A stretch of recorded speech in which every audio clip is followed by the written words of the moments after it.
Now, for the real train nerds out there, you will find a little bit of satire in the fact that the Forks does have a Canadian Pacific passenger coach on display today, and it's funny because the Canadian Pacific never operated out of this yard.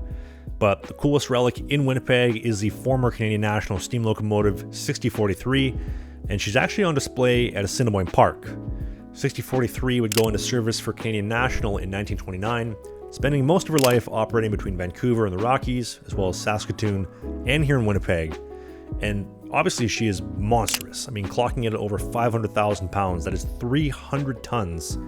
But on April 25th of 1960, she would complete her final trip from the Palm, Manitoba in the Dauphin, arriving here in the downtown Winnipeg at Union Station, and would become the final steam engine to complete regular passenger service in Canada.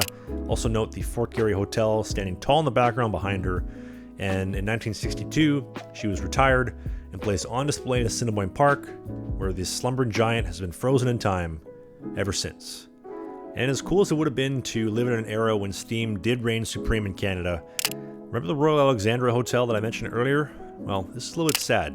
So she would face the wrecking ball in 1971, as I mentioned earlier, and the land that she once stood on is now a park that has been completely overrun by homeless encampments and drug overdoses, which is really sad. But the Canadian Pacific Station itself actually still stands today, and although the interior of the station is, if you ask me, pretty run down, the exterior visually stunning. And whether she's glistening in the sun on a beautiful winter day like today with a fresh blanket of snow, or in peak summer, when I think of almost half a century ago when the final passenger train departed the station in 1979, I can't help but think what a beautiful experience it must have been to arrive at the great station, whether it be on vacation or starting a new life across the prairies. This was a clip for a full-length show. If you want to watch the full episode of the clip you just saw, click right here, you get the full show, and they go up live every single Sunday. If you want more clips of what you just saw, click right here, you can see the next great hit.